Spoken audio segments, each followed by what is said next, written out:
اللہ کریم نے فرمایا یہ جو 5 علامتیں ہیں، 5 اللہ تعالیٰ کا ذکر ہو تو دل ڈر جائے، وَإِذَا تُلِيَتْ عَلَيْهِمْ آيَاتُهُ زَادَتْهُمْ ایمانا، قرآن پڑھا جائے تو ان کا ایمان ترقی پا جائے، وَعَلَىٰ رَبِّهِمْ يَتَوَكَّلُونَ، اپنے رب پر بھروسہ کریں، الَّذِينَ يُقِيمُونَ الصَّلَاةَ، وہ لوگ جو نماز قائم کرنے والے ہوں، وَمِمَّا رَزَقْنَاهُمْ يُنْفِقُونَ، اور جو ہم نے انہیں دیا ہے اس میں سے ہماری راہ میں خرچ کرنے والے ہوں۔ فرمایا جن لوگوں کے اندر یہ 5 علامتیں پائی جائیں گی، اولئک ھم المؤمنون حقا، فرمایا یہ سچے مومن ہیں۔ کرتے پھریں اپنے حساب سے لوگ تشریح نکالتے پھریں کہ میرے سے اچھا مسلمان کون ہوگا، لیکن رب کا قرآن کہتا ہے اپنا محاسبہ کر کے دیکھ لو، اس کا ذکر ہو تو دل ڈرتا ہے۔ اپنا محاسبہ کر کے دیکھ لو، قرآن کی آیتیں پڑھی جائیں تو ایمان میں ترقی ہوتی ہے۔ اپنے آپ سے پوچھ لو رب پر بھروسہ کتنا ہے، اپنے آپ سے سوال کرو نماز قائم کرنے میں تمہارا معیار کیا ہے۔ یہ دیکھو کہ تم اللہ کے راہ میں خرچ کرنے کے معاملے میں کتنے سخی واقع ہوئے ہو۔ اگر یہ 5 باتیں پائی جاتی ہیں تو اولئک ھم المؤمنون حقا، میرا رب فرماتا ہے یہ وہ سچے مومن ہیں جنہیں رب سچا مومن فرماتا ہے۔ یہ اللہ کا فیصلہ ہے کہ اولئک ھم المؤمنون حقا، یہ سچے مومن ہیں، یہ سچے مومن ہیں، یہ سچے مومن ہیں۔ اللہ کہتا ہے یہ ہیں جو میں تمہیں بتا رہا ہوں، یہ ہیں میرے بندے، یہ سچے مومن۔ یا اللہ تو انہیں کیا دے گا، کیا عطا کرے گا جب تو کہہ رہا ہے کہ اولئک ھم المؤمنون حقا، یہ سچے۔ یہ قرآن مجید کا مزہ تو لو یار کتنا زیادہ ہے، یہ سچے مومن ہیں۔ یا اللہ تو کیا دے گا انہیں، فرمایا لہم درجات عند ربہم، ان کے درجے ان کے رب کے پاس ہیں۔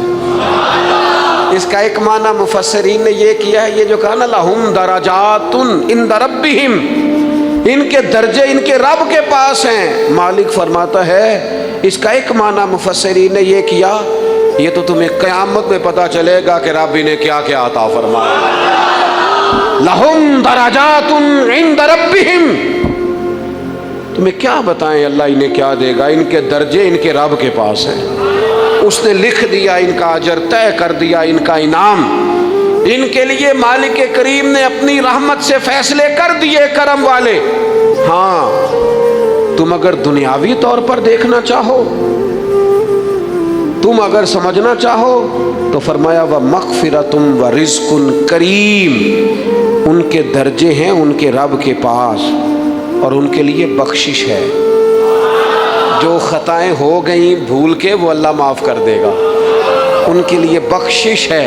اور یہ مت سمجھنا کہ صرف آخرت میں ہی نتیجہ ملے گا، یہ مت سمجھنا صرف بخشش ہی ملے گی، یہ مت سمجھنا کہ صرف اخروی زندگی ہی بہتر ہوگی۔ وَرِزْقٌ کریم، فرمایا ان کے لیے عزت والی روزی ہے۔ اوئے ہوئے ہوئے، اللہ کرے آپ سمجھے قرآن مجید کا مزہ۔ وَرِزْقٌ کریم، انہیں میں باعزت رزق عطا کروں گا، روزی بھی ملے گی پر کہیں رسوا نہیں ہونا پڑے گا، روزی ملے گی پر ذلت والی نہیں۔ وَرِزْقٌ کریم، کبھی پلٹ کے دیکھو نا رب کے بندوں کی شان، اللہ انہیں رزق عطا فرماتا ہے تو عزت والا عطا فرماتا ہے۔ وقار والی روزی میں دوں گا، وقار والی۔ بس تم 5 چیزیں پیدا کرو اپنے اندر۔ ایک تو یہ دیکھو جب رب کی یاد ہوتی ہے تو دل ڈرتا ہے کہ نہیں، قرآن پڑھا جاتا ہے تو ایمان مضبوط ہوتا ہے کہ نہیں، تمہارا رب پر بھروسہ کتنا ہے، اعتماد خالق کتنا ہے، یہ اپنے اندر پیدا کرو۔ اور فرمایا نماز قائم کرو، اللہ کے راستے میں خرچ کرو۔ تم یہ 5 چیزیں پیدا کرو، رب کہتا ہے مومن بھی تم پکے ہو، درجے بھی بڑے دوں گا، جو خطائیں غلطی سے ہو گئیں وہ معاف بھی کر دوں گا۔ وَرِزْقٌ کریم، روزی ملے گی عزت والی۔ یہ کامل مومن کی نشانیاں قرآن مجید سورہ انفال میں بیان۔